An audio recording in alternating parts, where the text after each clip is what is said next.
nouveau format, on refait le zap, acte 5. Vous rêvez toujours d'un monde à l'américaine ?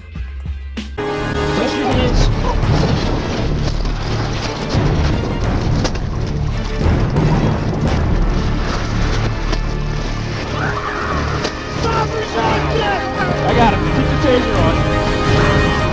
Stop resisting! Fuck. Keep the taser on.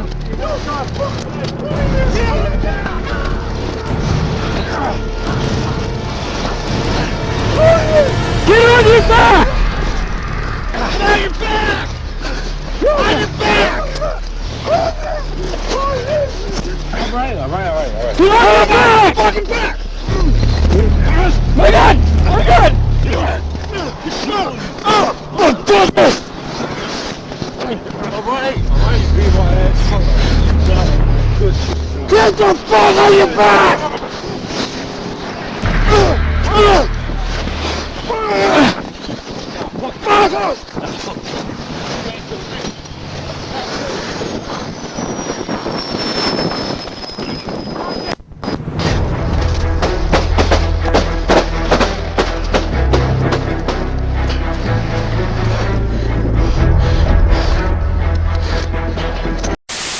Est-ce qu'aujourd'hui, dans notre pays, vous, François Hollande, vous trouvez que les choses sur les libertés sont en danger ?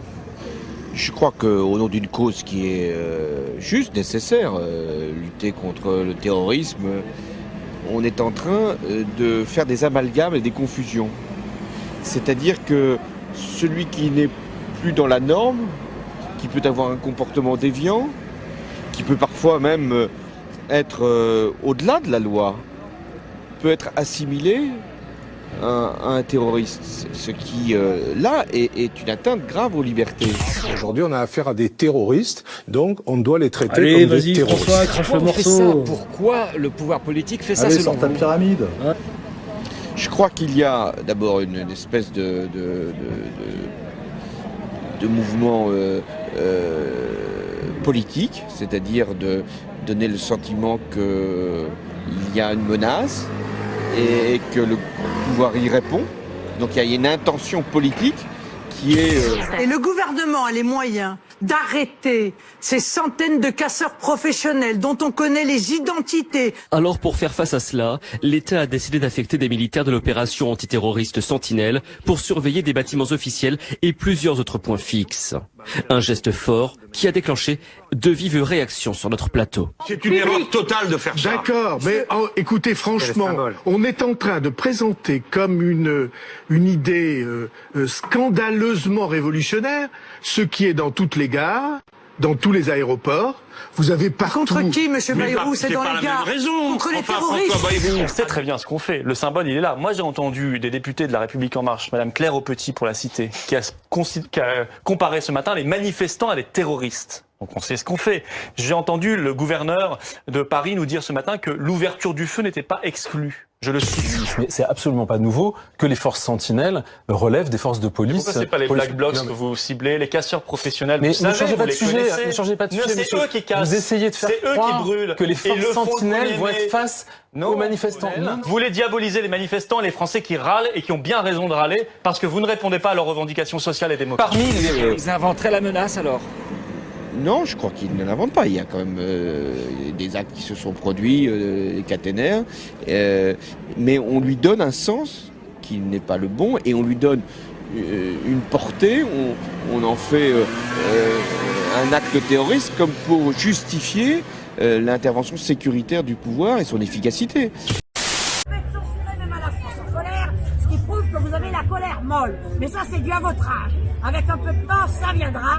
Et alors, d'autre part, là, les écolos qui veulent sauver la planète. Il n'y a qu'un seul problème sur la planète, les bipèdes. Alors, écolos, suicidez-vous, la planète est surpeuplée.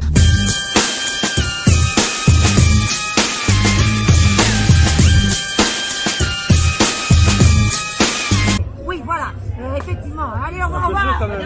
Bah oui, je sais que c'est hard, mais il faut faire un effort. Parce que vous êtes bisounours, mais vous êtes bisounours, ce que vous endurez, ça suffit. nous marchons depuis des mois, tout est de plus en plus cher, y compris le carburant, le carburant. Et pendant ce temps, en face, ils gagnent du temps. Le temps, c'est de l'argent. Nous, ça devient usant. Alors, c'est à se poser des questions. Pour qui roule le temps? Est-ce que c'est le MEDEF? Est-ce que c'est le CAC 40? Il serait peut-être pas. Ah oui, alors d'autre part, 12 camarades. Ah oui, alors, je vais vraiment être censuré. Je l'ai dit, je l'ai hurlé, y compris devant les gendarmes au Sri Lanka. Attentat lors de la fête de Pâques. La première fortune du Danemark, qui a fait fortune dans le textile, établit ses liens avec le Sri Lanka. Bonson. Il a perdu 3 de ses 4 enfants. Bon, pour se consoler, il a 11 châteaux en Écosse. C'est un accumulateur. Certains qui voulaient les papiers, lui, il accumule les châteaux en Écosse. Ben voilà, il a récolté ce qu'il sème. Oui, et ben c'est ça qui monte en forme, parfaitement Bonson. Et qui vient de me chercher? Qui vient de me chercher? Comme ça, je serai lourd et logé aux frais de la princesse. Et donc, aux frais du CAC 40 et du MEDEF. Ah, vous voyez les mémères et les pépères en colère, ça en vous. Tu te rappelles de moi? Oui. Ah oui. Ça va et toi? Toi. Tu as 35 ans. Non, t'as raison, on va les emmerder. On va les emmerder. On va aller avec nous, on va pas souffrir de constipation. Parce que, ce que je viens de dire, ça peut avoir des propos normaux, des propos sensés, des propos du quotidien, Ah oui. Mais ils sont dévertébrés. Ce qu'il faut faire, c'est 1793, la première commune insurrectionnelle. Et à la guillotine, tout ce qui en kikine.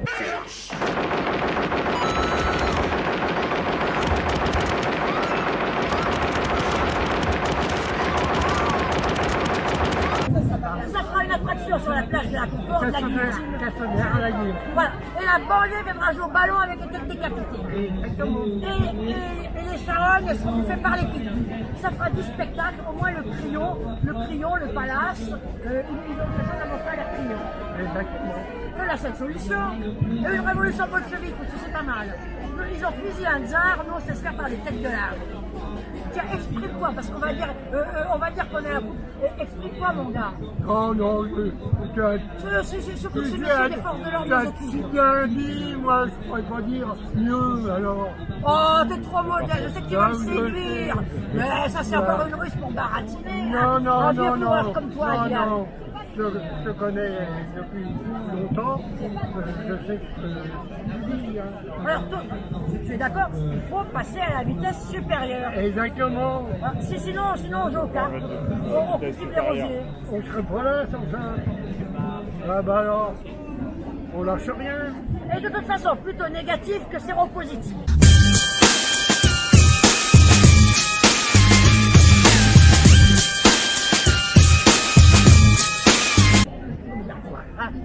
Positif, ça commence à bien faire. Pour que le courant passe, il faut le pôle plus et le pôle moins. Personne ne va assumer le pôle moins. Et ben moi je prends le rôle. J'aime bien. Ça me plaît.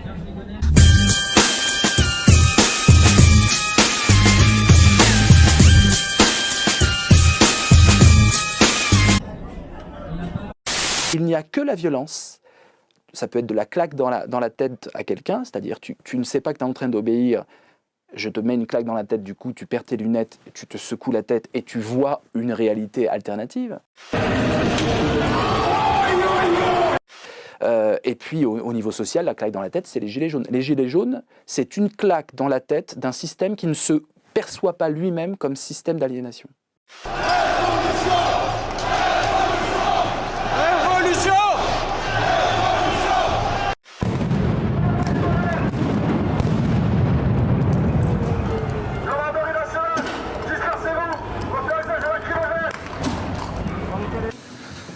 Ce sont des gens qui veulent détruire la République, tout avec elle. Et tous ceux qui étaient là se sont rendus complices de cela. Et je crois que maintenant, nous devons prendre des décisions claires, fermes, pour que ça ne se reproduise plus. On est dans un système pourri, il va falloir le faire, il va falloir en sortir. Et malheureusement, la violence sera inéluctable. Et pour l'instant, contentez-vous et rassurez-vous que ça soit simplement des chemises arrachées, parce qu'un jour ou l'autre, ce sera bien pire que ça. Je veux qu'on analyse très précisément les choses et que dans les meilleurs délais, on puisse prendre des décisions fortes, complémentaires, pour que cela n'advienne plus.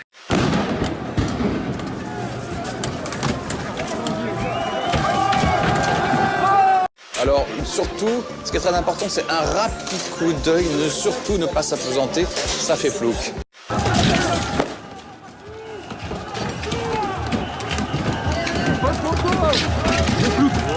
Les forces de de l'ordre qui semblent vraiment dépassés par les manifestants ici sur les Champs-Élysées.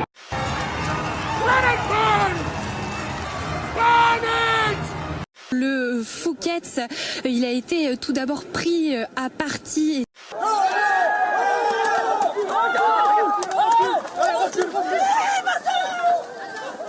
Alors, ils se sont rués sur le noble établissement et l'ont littéralement ravagé. Elle est en danger, la République. Il l'a dit, Édouard Philippe, après l'attaque du Fouquet's. La République est menacée. Donc, oui, la République, c'est un restaurant maintenant. C'est un Fouquet's très très abîmé qui, ce soir, tente de retrouver un peu ses esprits.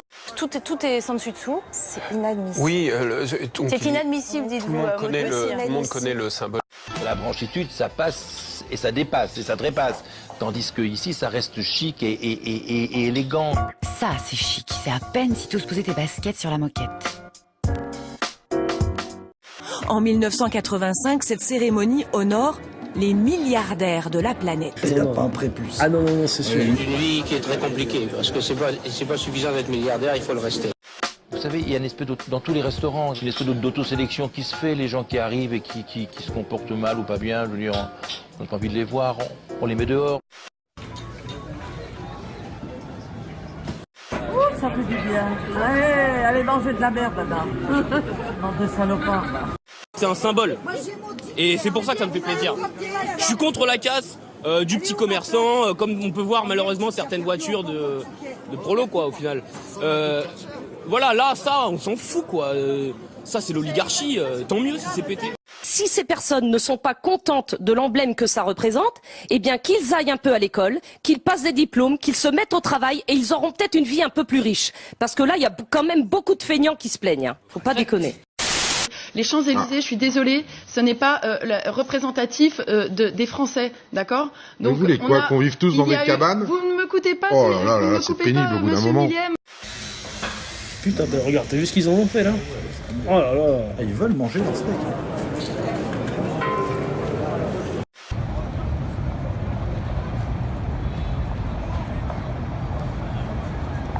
Maxime Nicole, moi je comprends pas pourquoi il est encore dehors, Maxime Nicole. Il vient de déclarer après une journée historique, c'est ce qu'il dit, Maxime Nicole promet un nouveau très gros acte dans 3-4 semaines. Mais je trouve ça absolument... Alors il annonce ça, il est dehors. Ah oui, c'est tout ce que je vous ai dit, moi. Qui dit j'étais très content de ce qui s'est passé, on va recommencer et il est encore en liberté.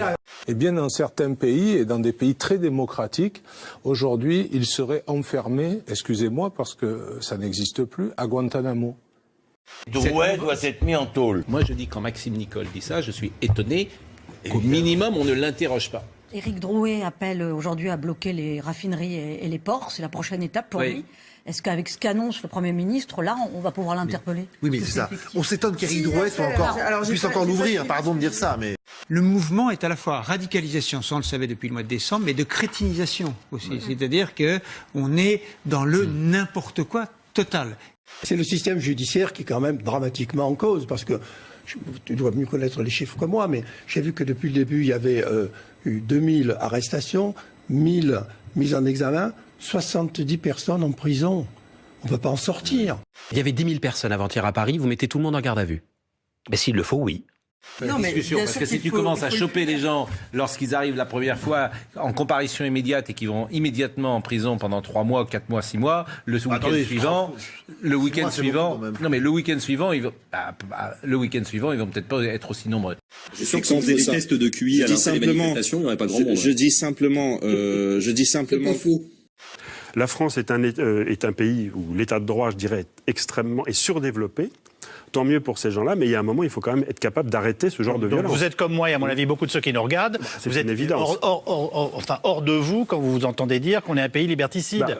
Les discours officiels, on peut dire officiels, des deux leaders les plus partagés, leurs propos sont absolument débiles. C'est-à-dire qu'ils sont incommentables. Moi, je me penche sur leurs textes, sur ce qu'ils disent, et là, il ne s'agit pas d'orthographe, il s'agit du contenu. C'est débile, c'est-à-dire que ça n'a ni queue ni tête, ils ne finissent pas leurs phrases et ça n'a aucun sens. C'est pas simplement conspirationniste, donc ils sont totalement critiquables, ils sont même méprisables. Aujourd'hui, police, à cause des associations, à cause du droit de l'homme et de tout ce qui va avec. On est en train de pleurer parce qu'il y a à cause des flashballs, qu'il y a eu des blessés. Mais c'est des assassins qu'il y a en face de nous, en face de la police. C'est des assassins, ils ont failli tuer des enfants, des femmes et des enfants dans des immeubles. Et si le policier qui a été mis, qui a failli être lynché, mais avec ces gens-là, c'est des assassins, si on le récupère pas, il est lynché, il est mort. Oui. C'est des assassins. Les images qu'on a vues qui sont un terrorisme urbain qui s'est déployé, qui est absolument insupportable. Je pense qu'aussi il faut être extrêmement clair sur la condamnation. Le but, c'est des actes de violence qui ont pour but de créer un climat d'insécurité, de faire du chantage sur un gouvernement ou de manifester de la haine à une communauté ou à un pays. Donc je suis désolée, les actes que commettent les casseurs, ce sont des actes terroristes. Oui, ce sont des terroristes en tout cas, et je dirais même plus que ça, ils participent à favoriser peut-être le terrorisme. Depuis le début du mouvement, on avait les gilets jaunes qui étaient la peste brune, les factieux, les séditieux, et là on a Marie-Laure Harel. Je n'ai pas dit que c'était les gilets jaunes, alors ne déformez pas mes propos s'il vous plaît. Madame Harel, vous avez suffisamment protesté quand on vous interrompait pour laisser les gens parler. Parce qu'on déforme mes propos. Toutes celles et ceux qui étaient sur les Champs-Élysées, soit ont participé à ces violences, soit s'en sont rendus complices parce qu'ils n'ont rien fait pour les arrêter. La casse, en droit, c'est de la dégradation de biens. C'est pas de la violence. Je ne suis pas en train de la justifier. Je suis pas en train de dire que c'est bien. Je suis pas en train de dire qu'on peut le tolérer. Je suis en train de dire que faire le parallèle entre de la dégradation de biens qu'ils exercent à l'égard de magasins qui sont assurés, ça n'a absolument rien à voir avec le terrorisme. Absolument rien à voir. C'est un outrage tellement grave qu'il n'y a même presque pas besoin de le réfuter. C'est-à-dire que vous vous ridiculisez toute seule, madame. Et nous reprenons avec cette question. Que risque un policier ou un commerçant exaspéré s'il fait usage d'une arme à feu ?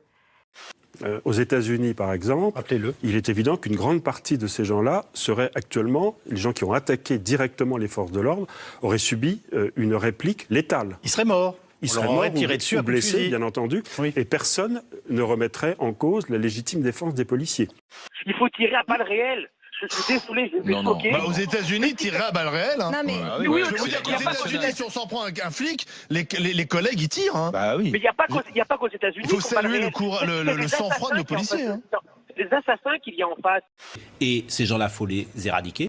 Et aujourd'hui, on a affaire à des terroristes, donc on doit les traiter comme des terroristes. Il faut arrêter de parler de ces gens-là, ils n'existent pas.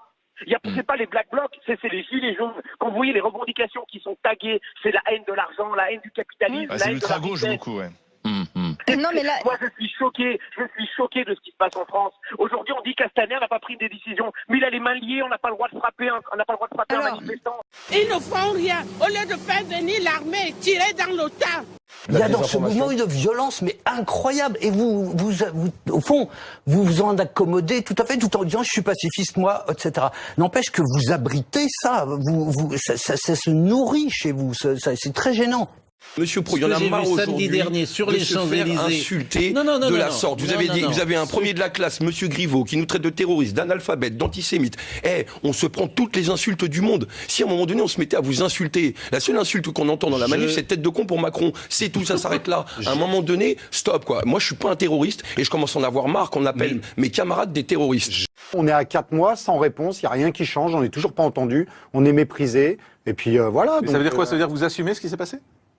C'est pas à moi de l'assumer, c'est au gouvernement à prendre des décisions et à donner des réponses. Alors, je pose la question autrement, est-ce que vous condamnez ce qui s'est passé? Écoutez, moi je rends un hommage vibrant à toutes les personnes très précaires, les millions de Français ultra précaires, délaissés par la politique d'Emmanuel Macron, qui survivent au quotidien. Moi je rends hommage à tous les retraités, les petites retraites. Peut-être que certains d'entre eux travaillent sur les Champs-Élysées. Oui, ce sont 15 000 personnes. Écoutez, j'ai envie de dire, ce sont des dommages collatéraux. Les boutiques pillées, vous les condamnez? Je condamne rien du tout. Je condamne le gouvernement. Ne pas condamner, ça veut dire accepter. Ça veut dire pas vrai. Ça veut dire que vous êtes complice vis-à-vis de ça. Rien du tout. Je regrette qu'on ait toujours un certain nombre d'élus, élus d'extrême gauche en particulier, qui soient dans les cortèges et qui refusent de condamner les violences. On en est à 5 mois. 5 mois où il y a encore un soutien important dans l'opinion, malgré les violences, malgré des débordements. Est-ce que vous les condamnez fermement, ces violences? Je l'ai dit, Non, mais très clairement. Non, alors, moi, La scène qui est devenue presque la scène préférée du champ médiatique, donc, à savoir, on le relève pas. Je vais terminer, l'extorsion d'aveu ou l'extorsion de condamnation, c'est-à-dire en gros de se présenter à la barre et il faut absolument condamner catégoriquement ou ne pas condamner. Si on condamne pas, on s'expose à une chaîne de bêtises et donc en général les gens se plantent. Ni l'un ni l'autre. Si vous voulez, on peut avoir cet échange qui va être passionnant. Vous allez me redemander est-ce que je condamne les insultes antisémites vis-à-vis de Finkielkraut, et je vais vous répondre oui. Nous avons fabriqué de l'intelligence. Condamnez les pillages, condamnez les incendies, ça vous rendra plus fort. Et deviens comme moi, balèze. Balèze. Balèze. Balèze. Balèze. Balèze. Vous vous rendez compte? Monsieur Macron est un irresponsable, Monsieur Macron est un incompétent, il mérite la prison, il est en train de vendre ADP, il est en train de liquider le pays. C'est ça la réalité, c'est ça la réalité, bon sang, arrêtez de tourner en boucle sur quelques violences. Plantier, vous êtes un con. Vous me trouvez grossier, et moi, mon cher ami, je vous trouve vulgaire. Vous ne comprenez pas. Je vais vous expliquer. Dire merde ou mon cul, c'est simplement grossier. Maintenant, voyons donc tout ce qui est vulgaire. Prendre une voix feutrée et sur un ton larvaire, vendre avec les slogans au bon compte d'auditeurs les signes du zodiaque ou le courrier du cœur. Connaissant son effet sur les foules passives, faire appel à Jésus pour vanter la lessive.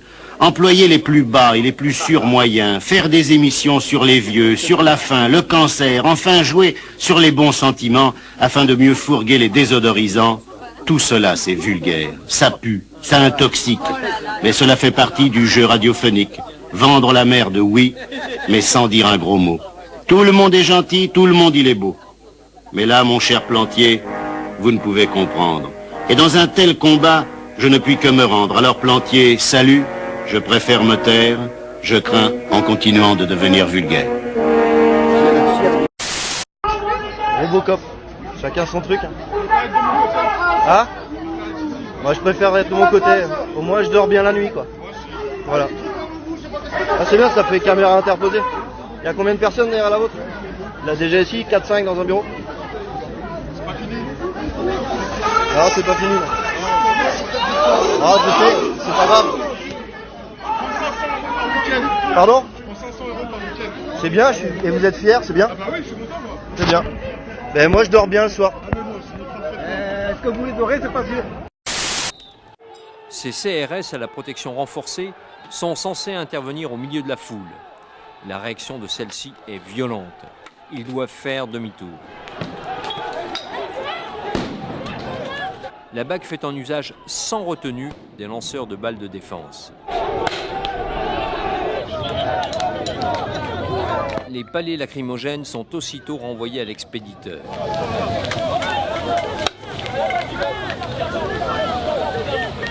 Le journaliste indépendant de l'agence Taranis, Gaspard Glantz, est interpellé après qu'il a protesté pour avoir été mis en joue par un policier.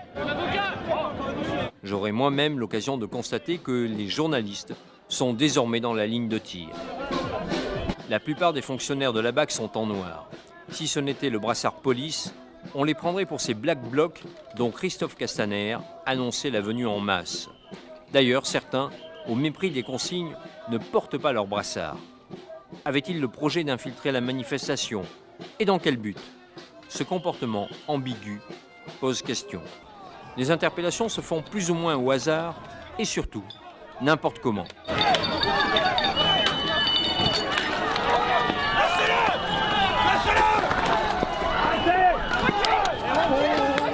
Le manifestant poursuivi parvient à s'échapper.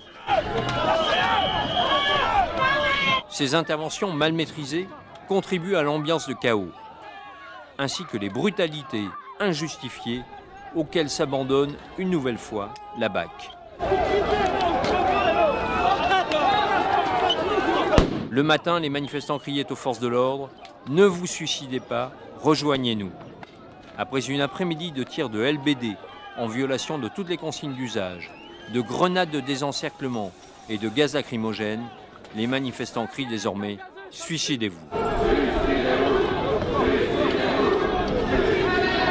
Le contexte n'est jamais une excuse, mais l'explication suffit à relativiser la polémique initiée par le ministre de l'Intérieur et quelques belles âmes d'habitude indifférentes à la condition policière. Mais ce que nous demandions à la police, c'était ne vous suicidez plus, rejoignez-nous.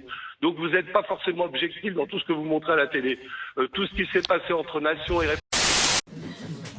J'ai vu des gilets jaunes avec un drapeau algérien. Comme ça, le gars, normal, devant les CRS, tu vois. Autant y aller avec un panneau, pétez-moi la gueule. Avec les CRS en face, C'est l'apéro, là. C'est l'happy hour, même. Tout au prix d'un, mon pote. Alors l'autre, il était là. Allez, les gilets jaunes, tous avec moi, on y va. Et parmi les gilets jaunes, il y en a certains. Non, non, on est plus raciste que gilets jaunes. Merde-toi. Non, je voulais pas en parler au début, j'ai mis longtemps à me décider parce que je trouve que il me semble que c'est vraiment un mouvement qui émane d'une réelle détresse des gens. Et la plupart des observateurs, que ce soit les politiques, les journalistes et certains de mes collègues, s'accaparent du sujet, surtout pour choper 3 likes de plus. Et je voulais pas profiter de ça. Mais comme ça dure et que tout le monde le fait, je me dis bon, putain. Je vais me servir quand même. Donc j'ai pas tout suivi, je sais pas où c'en est, moi je me suis arrêté à l'épisode 6. Là je crois que sur Netflix il y a la saison 2, non je sais plus. Le dernier épisode que j'ai vu c'est celui avec le chariot élévateur. Waouh, les effets spéciaux. Là j'ai trouvé quand même qu'il y avait une faute professionnelle de la part des Gilets jaunes. Ils ont pris un chariot élévateur de chantier, ils ont défoncé la porte du ministère, du porte-parole du gouvernement Benjamin Griveaux, ils ont défoncé 2 bagnoles et ils n'ont pas défoncé Benjamin Griveaux. Faute professionnelle. Alors Benjamin Griveaux a réagi dignement, il a dit en attaquant le ministère, ce n'est pas moi qu'ils attaquent. C'est la maison de tous les Français. Non. Je crois que c'est vraiment ta petite gueule qui voulait se farcer. Ah, mon petit Benji la grivette. Ah, moi je me suis pas senti. Moi je me souviens très bien, à ce moment-là, j'étais chez moi en train de goûter. J'ai vu les images, et j'ai fait waouh. Et j'ai repris des pancakes, tu vois. Par contre, le jour où je suis tombé sur le montant de la fraude fiscale, là j'ai eu 100 milliards d'euros. Oh, mais qui m'a mis un truc dans le cul, enfin. Là, plus. Après, il a sorti le Joker, Benji. Il a dit, il s'attaque à la démocratie. Alors, il faut savoir que la démocratie est à l'homme politique ce que les lunettes sont au premier de la classe. Dès qu'il y a bagarre, j'ai des lunettes, j'ai des lunettes, j'ai des lunettes, j'ai des lunettes, j'ai des lunettes. Ah ouais, à un moment, t'as envie de dire, mais des lentilles, connard. Vous ne l'avez pas montré. Ils ont fait en sorte de couper les cortèges, de nous frapper. Il y avait ce que vous appelez les voltigeurs qui étaient dans les rues, qui nous tapaient à coups de matraque, sans différencier les personnes âgées des personnes jeunes. Donc c'est quand même pas juste ce que vous montrez, vous n'êtes pas des gens objectifs. Patrick, vous, évidemment, je comprends votre engagement, je comprends votre militantisme, je comprends. Mais Patrick, il y a 2 solutions. À chaque fois qu'il y a des images télé montrées le samedi, vous les contestez. Alors vous savez la solution, c'est de ne plus montrer les images. C'est ce que vous souhaitez, Patrick? De ne plus avoir de radio, de télévision, de journalistes sur place, Patrick? Je vous pose franchement la question. Je vais vous répondre franchement, Monsieur Bourdin. Il serait bien que, on va dire, l'ensemble des journalistes, plutôt des productions, retrouvent leur éthique. Retrouvent une éthique et vous soyez objectifs, mais plus à la solde d'un gouvernement. Mais Patrick, comment pouvez-vous dire des choses pareilles? Que nous sommes à la solde d'un gouvernement. Je ne comprends pas comment vous pouvez dire des choses pareilles. Je ne comprends pas. Vous savez, moi, ça fait 40 ans que je fais ce métier. On n'a jamais été à la solde de personne. Je ne comprends pas, Patrick. Je vous le dis, je ne comprends pas. Ouais, alors si vous ne comprenez pas, je vais essayer de vous expliquer. On le voit semaine après semaine, il n'est diffusé que ce qui est à l'encontre des Gilets jaunes. Aujourd'hui, qu'est-ce que c'est qu'un gilet jaune? On met ça simplement pour être différencié, simplement pour être vu, mais à la base, je suis un citoyen qui en a marre. J'ai commencé à travailler à 14 ans, j'ai arrêté à 65 ans. Il a fallu que je travaille toute ma vie pour une retraite de misère. Aujourd'hui, Macron nettoie la table, il nous fait tomber les miettes et c'est ce qu'il voudrait nous donner. Et aucun vrai gilet jaune ne lâchera. Vous nous reverrez dans la rue le 1er mai et vous continuerez à diffuser comme vous avez envie de diffuser votre télé de propagande. Ouais. On est dans la merde en France. On est dans la merde. C'est-à-dire que moi, personnellement, ça va, j'ai gagné du pognon et je le dis tout le temps et j'en ai rien à foutre, je vais me tirer. Mais pour ceux qui sont obligés de rester, c'est vraiment le bordel. C'est vraiment pas bien. Il y a une pyramide sociale où il y a un mec qui est en haut, tout seul. Giscard, vous me direz, il y a du vent en ce moment là-haut. Bon. Parce qu'il y a beaucoup de mecs qui veulent sa place. Et plus on descend, plus on est nombreux. Et quand on arrive en bas, on est vraiment dans la merde. Alors moi, ce que je voudrais, c'est qu'on remue la merde de manière à ce que... C'est donc vraiment une histoire de merde, ma candidature. Je voudrais qu'on remue la merde et que l'odeur monte jusqu'au nez des mecs qui dirigent et qu'au lieu d'être tournés vers l'extérieur du pays, ils se tournent un peu vers l'intérieur et qu'ils disent qu'est-ce qu'il y a, qu'est-ce qui se passe. Qu'est-ce qu'ils ont ceux-là? Ah merde, on leur prend tout leur pognon. Ah oui, il faudrait leur en laisser un peu.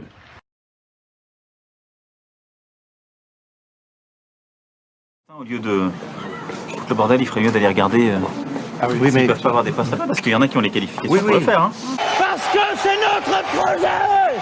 Je vais vous expliquer. Vous avez l'État, le patron, le syndicat, l'ouvrier, la police qui remet tout dans l'ordre. On ne passe pas. Il y a un barrage de gendarmes mobiles. Quand il y a trop d'ouvriers dans la rue qui gueulent pour trouver du boulot, on leur envoie les polices. Comme ça fait toujours du boulot aux flics. Gaz lacrymogène, le face-à-face est musclé. Parce qu'en France, quand ils veulent du boulot, on leur tape sur la gueule maintenant. On veut bosser, salaud. Là. Aïe, pense sur la tête. Aïe, pense sur la tête. Bon alors, voilà. Il y a un certain nombre d'entre nous dont je fais partie qui doivent se demander ce que je viens foutre là. Et surtout, qu'est-ce qu'il va bien pouvoir raconter. Alors en gros, j'en ai aucune idée. Alors vous aussi, vous êtes un déçu du socialisme. Ah ben, je sais pas, moi j'ai jamais été socialiste, mais c'est décevant, ouais, c'est sûr. Pour des socialistes, ça doit être terrible. Mais pas pour vous. Ben moi, ça va, de toute façon, je suis pas moins riche qu'avant, sous l'ancien régime, je m'en fous, c'est pas la question. Mais on a l'impression aussi qu'il y a une espèce de dégoût de la politique. Bah oui, c'est normal, Mais c'est normal, C'est le vôtre aussi. Ah, c'est la dernière fois que les mecs votent, là, c'est sûr. Parce que si tout ce qu'on peut avoir à la place de la droite qu'on a eu pendant 30 ans, c'est ça, c'est la dernière fois qu'ils votent, les mecs, c'est sûr. Alors qu'est-ce qui reste? Il reste l'argent. On a l'impression que vous faites un peu vous leur dites, bon, ben, il n'y a plus que le fric, il n'y a plus que ça. Faut se démerder soi, quoi, individuellement. D'autre part, je voudrais que lèvent la main ceux qui viennent que pour la grève. À l'université, il doit bien y en avoir qui viennent que quand il y a grève. Les autres jours, on n'a vraiment rien à y foutre, alors je vois pas ce qu'on viendrait faire là. Mais comment vous les trouvez, là, les étudiants que vous avez rencontrés là maintenant? Eh ben, je trouve que c'est une grosse flaque molle dont on ne sait pas bien comment l'attraper. On a l'impression qu'ils n'ont pas d'opinion, ou qu'ils sont tiraillés de tous les côtés, ou alors qu'ils n'ont pas d'opinion. Ce que je vois, c'est que pendant 30 ans, les mecs ont gouverné comme des manches, c'est-à-dire que économiquement, ils nous ont mis dans une merde noire, que les socialistes qu'on a attendus donc de tous nos vœux, de tous nos espoirs, pendant des années, ils font pas mieux, hein. Il y a même des gens qui seraient tentés de dire qu'ils font pire. Et donc, on sait bien qu'il nous arrivera rien de mieux dans l'avenir, quoi. On a l'impression que l'avenir est complètement bouché, alors. Ben là, pour l'instant, politiquement, en France, on n'a pas grand monde pour remplacer ce qu'il y a là et ce qu'il y avait avant, hein. On n'a pas grand-chose, hein. Moi, ça m'épate de... Je me dis, tiens, mais c'est marrant quand même, les gens qui gouvernent, ils sont pas cons au point de pas demander leur avis aux gens que ça concerne. C'est ce qu'ils font. Ils vous demandent pas de votre avis ou vous n'avez pas d'avis? Qui c'est qui a un avis sur ce qu'il faudrait faire? Bon, une autre question? Bonsoir Jean-Marie Colombani. Bonsoir Roselyne. Alors le mouvement des Gilets jaunes est-il en train d'agoniser et surtout de se vider de sa substance initiale? Ce mouvement avait démarré sur un ras-le-bol fiscal. Il s'est très vite transformé en colère sociale et en affrontement violent, laissant un pouvoir tétanisé, obligé d'écouter et de réagir. Les annonces et un grand débat ont petit à petit apaisé les esprits. Cet effet défouloir va-t-il être payant? Les Français se sont exprimés et ils en avaient visiblement très envie et grand besoin.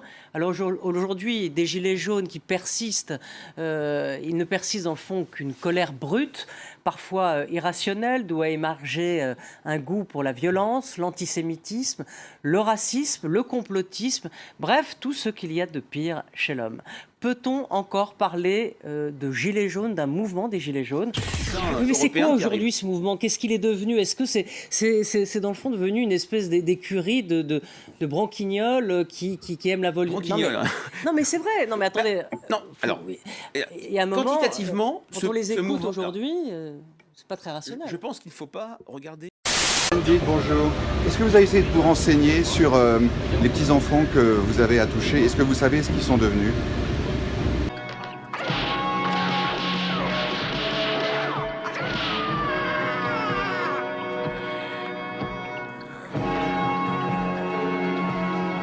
Vous avez eu des mauvaises pensées, je crois qu'on peut les qualifier de mauvaises pensées, et vous avez agi sur eux, c'est quelque chose, bon, c'est interdit, on vous en tient pas rigueur. perdu, Karl Miller. Il disait, tout commence en mystique et finit en politique. Et malheureusement, c'est d'ailleurs ce qui est en train de se passer. Mais là, avec vous, tout commence en mystique et finit en économique. C'est-à-dire, et finit en pouvoir d'achat. Non, ça n'est pas le seul horizon de la vie humaine. Non mais ça Elisabeth, ne peut pas vous l'être. dites ça parce que vous avez le ventre plein. Moi, j'ai de l'empathie pour les gens qui ont le ventre vide. Écoutez, je vous jure, Elisabeth, je n'exagère pas. Non, je ne peux pas entendre ce genre d'argument. Donc arrêtons. Pourquoi je paye votre université tant qu'il y a des gens qui ont le ventre vide? Mais attendez, je parle pas à de ce moi. moment-là. Je parle pas, moi je suis comme vous, j'ai le ventre plein. Mais ce que je vois toutes les semaines depuis 5 mois, je le vois toutes les semaines sur chaque rond-point. Je vois des gens qui m'expliquent leur vie. Je ne comprends pas comment ils font pour vivre. Ils vivent avec 800 € par mois. Je ne sais pas si vous pouvez vivre avec 800 €. Non, moi, je ne peux pas vivre avec 800 €, mais il y a 46% du. Elisabeth, il y en a plein qui vivent. Il y en a plein. D'accord. Donc on arrête l'école. Alors arrêtons l'école. Mais pourquoi Parce que vous avez l'air de considérer que la culture c'est un petit supplément d'âme, si vous voulez que. C'est du luxe pour ceux qui crèvent de faim. Non, ça n'est pas du luxe. Si vous voulez, ceux qui crèvent de faim continueront à crever de faim s'ils ne s'élèvent pas par l'éducation, s'ils ne s'élèvent pas par la culture. Mais c'est quelque chose d'indécent de récupérer des milliards. Non, ça n'est pas indécent. Pour la Ce qui est culture, alors qu'ils crèvent indécent, de si faim. vous voulez, c'est de dire que c'est que des pierres. Non, ce qui est indécent. Non, mais j'exagère quand je dis que c'est des pierres, mais c'est pour vous, justement pour vous réveiller, parce qu'il y a quelque chose, un problème. Non, mais moi, nous arrivons vous à n'allez pas me réveiller, vous allez m'encolérer. Peut-être que c'est ça qui fait l'attrait d'une discussion, c'est-à-dire qu'on n'est vraiment pas d'accord.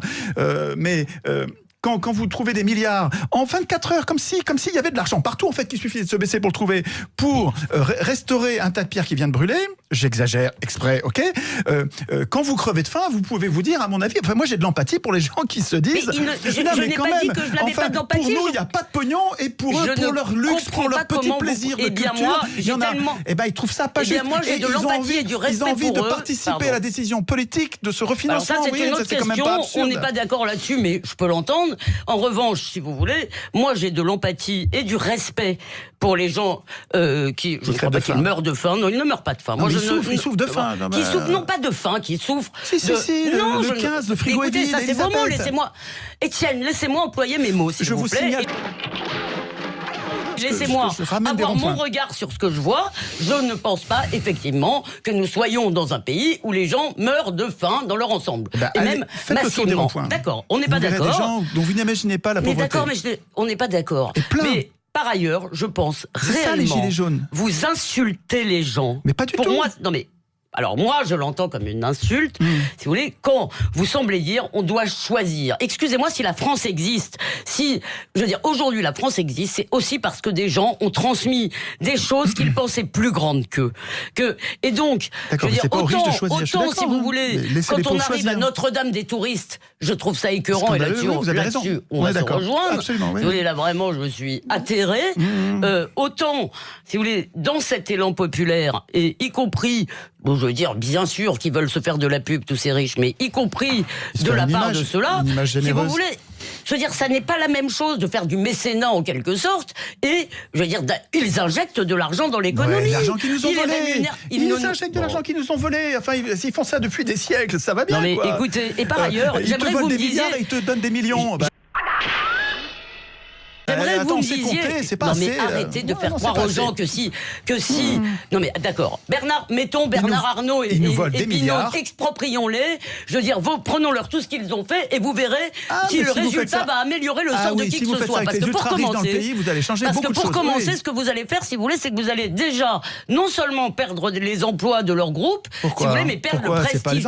Parce que contrairement à ce que vous croyez, des entreprises ne se dirigent pas avec juste. Mais regardez, Carlos Ghosn est parti. La boîte tourne, il n'y a pas besoin des patrons. On n'a pas besoin de ces gens-là. Parce que vous croyez qu'à Renault, il n'y a plus de patrons. Mais non, les patrons, vous savez pourquoi ils les payent. Depuis vous savez pourquoi ils les payent si cher, les patrons? C'est parce qu'ils font le sale boulot de licencier pour gaver les actionnaires. Etienne, c'est pas possible. Vous êtes complètement. C'est ça le problème. Vous avez une vision du monde, si vous voulez, qui est même pas bourdieusienne, qui est complètement. Si vous voulez, il y a des bons et des méchants. Mais oui. Allez. Mais oui. Mais oui, il y a des bons et des méchants, tout le monde se voit pas. droite les bons. Mais écoutez, ça c'est du fascisme. C'est du totalitarisme. De diviser le monde entre les bons et les méchants. Non, c'est moi qui utilise moi vous me faites peur quand vous me dites les salariés, les patrons. Oui, quand vous dites les patrons qui volent le salarié. Je vais vous dire pourquoi vous me faites peur. C'est l'extorsion de la plus-value, c'est marxiste, pas fasciste. Vous me faites peur, je vais vous dire pourquoi. Parce que des gens beaucoup moins cultivés que vous entendent cela, d'accord? Ils n'ont pas lu Marx, d'accord? Et qu'est-ce qu'ils pensent? Vous avez peur qu'ils tempêtent.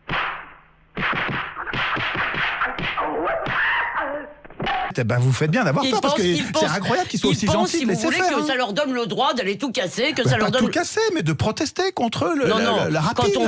Quand on me vole, ça me donne d'autres droits. Je veux dire, vous ne pouvez... Le désaccord politique n'est pas, je veux dire, une affaire de criminels et de vertueux. Vous n'êtes pas le vertueux qui juge les crimes des autres. Ça n'est pas possible. Je peux avoir mon avis sur la façon dont les riches deviennent riches. On arrive au bout de ce premier débat. On arrive au bout de ce premier débat. Ce que je veux dire, c'est que je suis assez d'accord quand vous dites les menaces contre la liberté d'expression viennent d'en bas, des communautés qui veulent pas qu'on se moque d'elles. Vous trouvez que la liberté de ne pas aimer une religion, c'est très important. Mais quand BHL me traite d'antisémite, même si j'étais antisémite, ce qui est évidemment pas le cas, mais même si j'étais antisémite, je devrais avoir le droit d'être antisémite. De la même manière que je devrais avoir le droit d'être islamophobe ou judaophobe ou christianophobe. Excusez-moi, là je vais quand même... L'antisémitisme, ce qu'on appelle l'antisémitisme, ça n'est pas la critique du judaïsme, c'est la haine des juifs. Or, précisément... Personne n'a de haine des juifs. Ah bon alors, excusez-moi... Mais vous en connaissez beaucoup ça.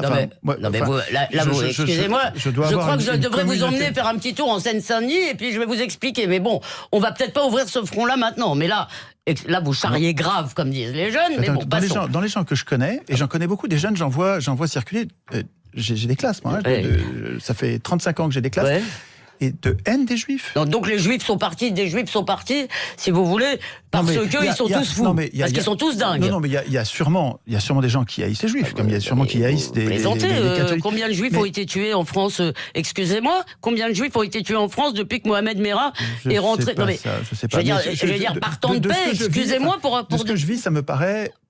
Peu importe, c'est pas le sujet, mais vous, en revanche, je veux dire, je vous l'ai dit dès la première émission. Moi, je fais même pas la différence entre les juifs et les autres. Pour moi, je voudrais aimer librement, ou critiquer librement les personnes qui se disent juifs comme si c'était des êtres humains. Pour moi, il y a un truc qui m'intéresse, comme je vois que le temps passe, je voudrais quand même vous poser, parce qu'on a dit que on acceptait des limites à la liberté d'expression. Oui. Et moi, par exemple, je pense que interdire l'expression de la haine raciale, ou de la haine antisémite, ou de la haine des pêcheurs à la ligne du reste, ou des coiffeurs, me semble être une bonne chose. Ou homosexuels, tout ce que vous voulez. En revanche, donc ça... Il n'y a manifestement pas d'interdiction aujourd'hui de l'islamophobie, par exemple, ou de la christianophobie. Non, je suis désolé. C'est pas interdit. Je suis désolé. Ça, c'est le droit à la caricature. Bon, mais ça, c'est... Ouais, ça vous choque? Non, mais ce que je veux dire, c'est l'incitation à la haine. Je ne parle ni d'islamophobie. L'islamophobie, c'est quand même une histoire qu'on nous raconte, si vous voulez, pour nous empêcher de pouvoir critiquer l'islam et ses expressions déplaisantes. Mais je vous assure, comme on n'aura pas le temps de tout traiter, je vous propose simplement de revenir à votre cas, c'est-à-dire au fait qu'on veut vous interdire de parler, et moi, je suis là en partie.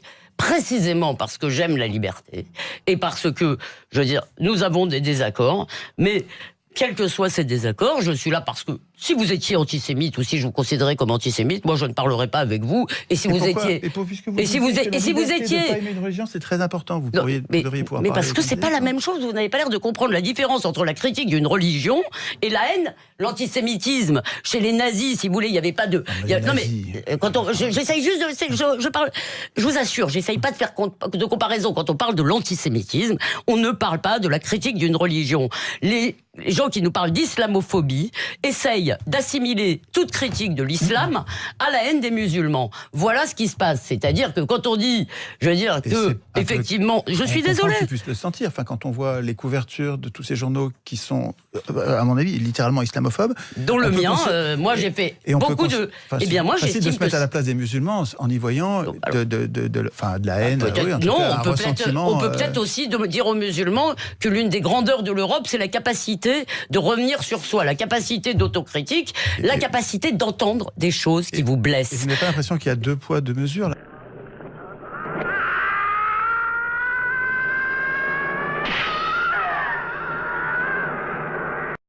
La question de l'esprit critique, c'est quels sont les faits, quelle est la vérité, et cherchons d'abord la vérité avant de faire des jugements moraux. Or, là, je serais probablement d'accord avec Elisabeth Lévy, ce qui domine notre culture, c'est cette espèce de fausse morale qui fait que les faits n'ont pas d'importance, on juge en fonction de la morale, alors aussi la culpabilité, tout suit de ça, la suppression de la liberté d'expression, la culpabilité par association pour Étienne et, comment dirais-je, le type le député... Non, le député qui est... Comment? Le député de la France Insoumise qui est... Ah oui, Ruffin. Ruffin, c'est ça, oui. Son nom m'échappe à l'instant. Par association avec... je ne veux pas lancer dans une trop grande tirade, mais tu vois, tu as dit que la liberté d'expression se restreint. Moi, je ne suis pas vraiment d'accord, parce que je pense que des lois comme la loi Guesson mettons de côté, mais la loi Pleven de 72, qui réprime l'incitation à la haine, parce que précisément la notion d'incitation à la haine est tellement vague. Qu'est-ce que c'est que la haine exactement? Et que la grande erreur, c'est qu'on a donné aux associations qui s'autoproclament antiracistes le droit de poursuivre ou d'initier des poursuites. On ne laisse pas ça au parquet. Le parquet, il dirait, il a autre chose à faire, il y a des cambriolages, il y a toutes sortes d'autres problèmes, des émeutes, des gilets jaunes. Enfin, il aurait d'autres chats à fouetter que d'aller poursuivre des gens. Il a des gilets jaunes à fouetter en ce moment. Oui, c'est ça, mais il a d'autres chats à fouetter. On a même les textes. Hein. Il a d'autres chats à fouetter. Et les directives oui, mais je ne veux pas défendre le parquet, mais certainement il a d'autres choses à faire que d'aller chercher une phrase de Ciné ou des trucs, ou de Mermet ou de Morin, etc. Mais les associations, et là, ça c'est une chose qu'Elisabeth Lévy, évidemment, n'aurait pas voulu entendre, on n'aurait pas voulu dire, c'est que quand elle dit que la répression vient d'en bas, elle a raison, mais en bas, tout le monde n'est pas égal.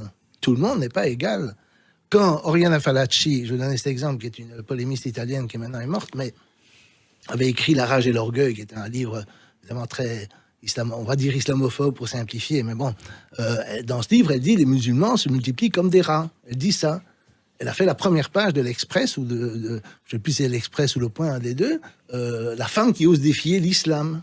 Mais si pour un groupe juif religieux qui fait beaucoup d'enfants, vous dites ces gens se multiplient comme des rats, vous ne ferez pas la couverture de Rivarol. Et le problème, c'est deux poids, deux mesures constants. Je pourrais donner beaucoup d'exemples. Mais c'est vrai que tous les news magazines, quand on regarde la plupart des news magazines français, c'est vrai que l'islam, les unes sur l'islam, ça fait vendre probablement, mais il y a énormément de unes qui sont hostiles à l'islam. L'islam radical, qui sont les barbus, enquête au cœur de l'islam, le salafisme, etc.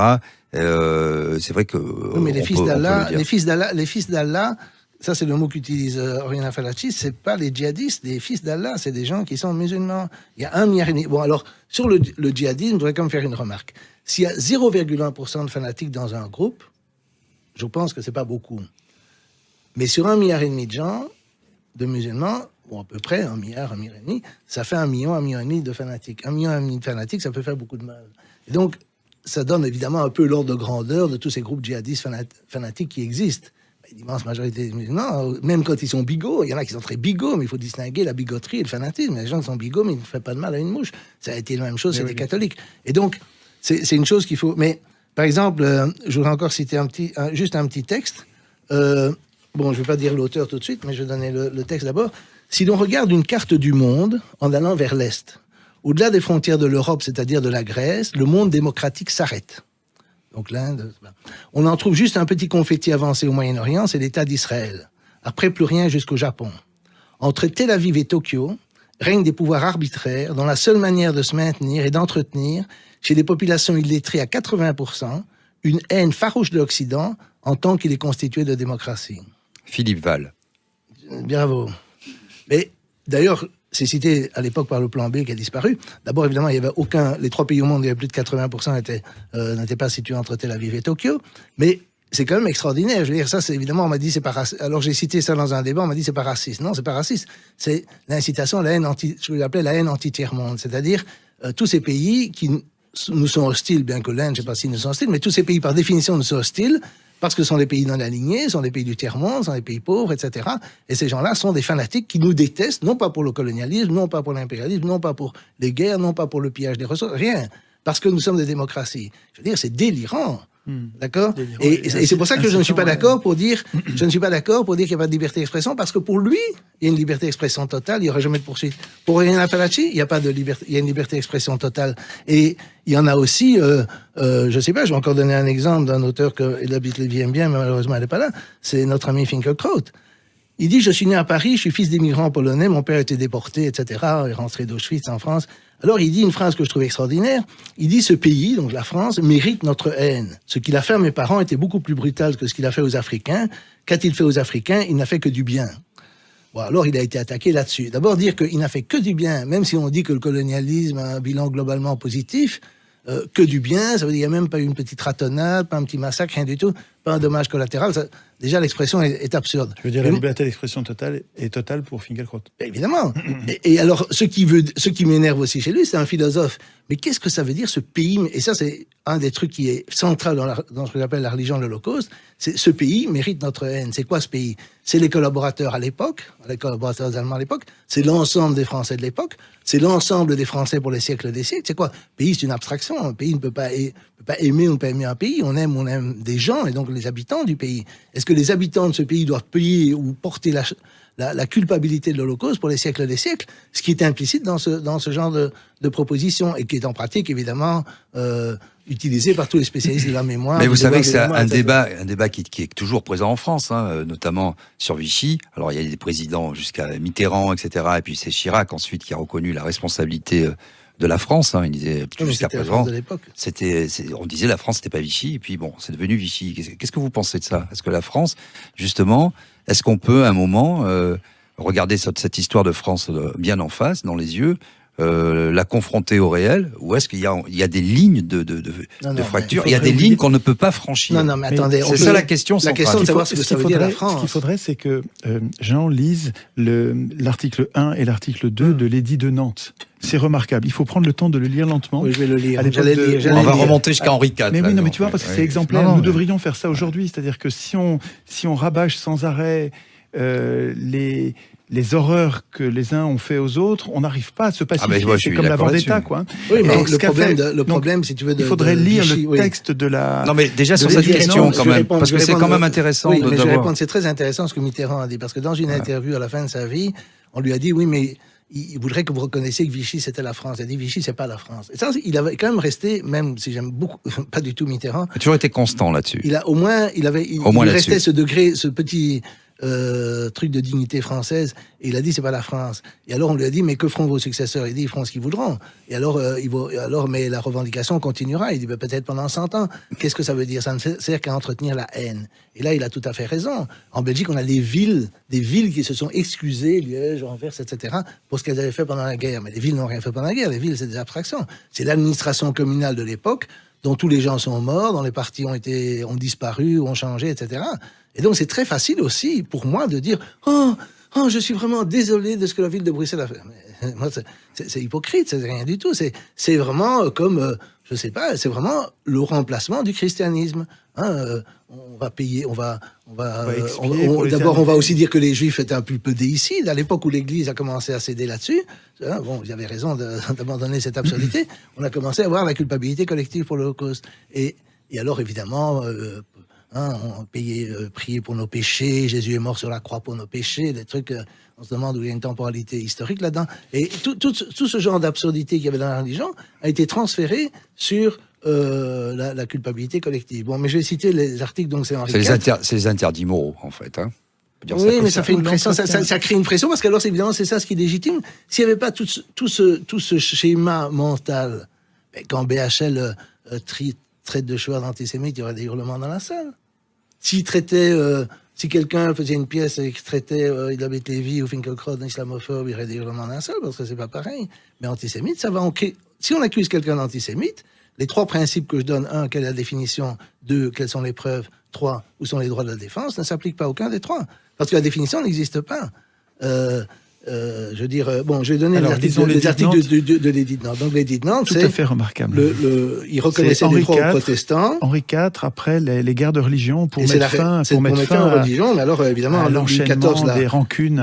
Ce qui est plus connu, c'est la révocation de l'édit de Nantes par Louis XIV en 1685, qui a alors entraîné des exactions. Oui. Mais alors, ce qu'il disait, premièrement, Henri IV, que la mémoire de toutes choses passées d'une part et d'autre, depuis le commencement du mois de mars 1585, jusqu'à notre événement à la Couronne et durant les autres troubles précédents et à leur occasion, demeura éteinte et assoupie, comme de choses non advenues. Donc, les trucs sont même toutes pas les guerres de religion, et ne sera loisible, ni permis à nos procureurs généraux, ni autres personnes quelconques, publiques ni privées, en quelque temps, ni pour quelque occasion que ce soit, en faire mention, procès ou poursuite, en aucune cour ou juridiction que ce soit.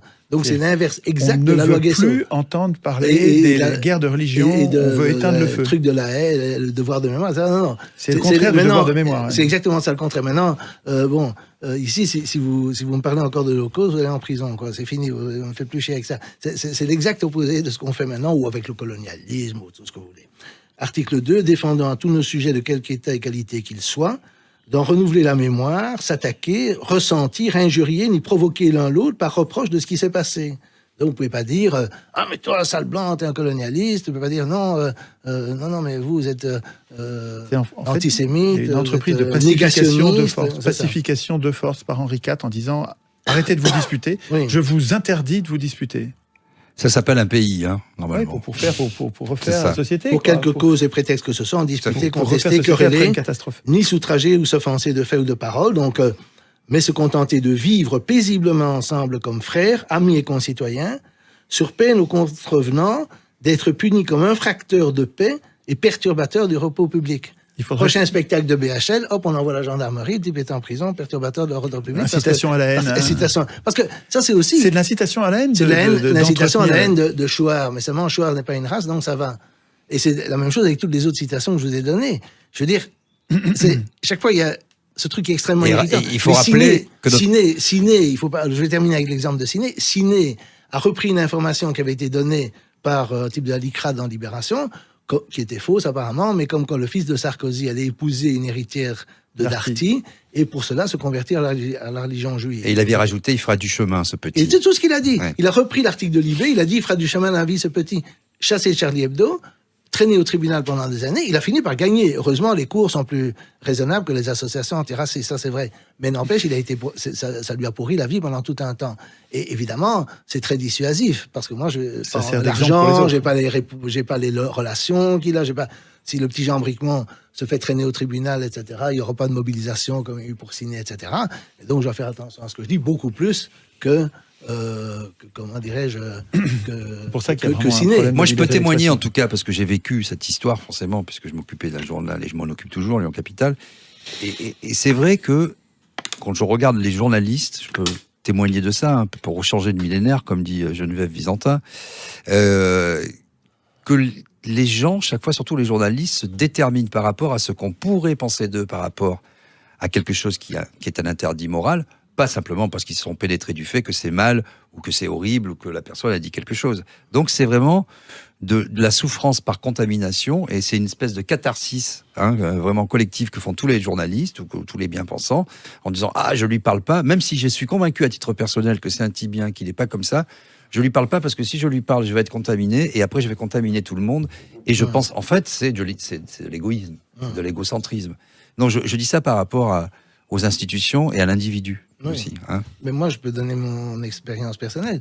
Bon, j'aime pas beaucoup faire dans la pleurniche, mais déjà avant 2014, je veux dire pourquoi 2014, c'est la publication de ce livre, mais avant cela, il m'était déjà arrivé d'avoir eu des séminaires, y compris en physique, annulés à la dernière minute parce que je défendais la liberté d'expression de gens infréquentables, peu importe, mais moi ça m'est égal. Ce qui m'intéresse, c'est de savoir s'ils sont poursuivis pour délit d'opinion ou pas. Après ce qu'ils disent, je m'en fiche.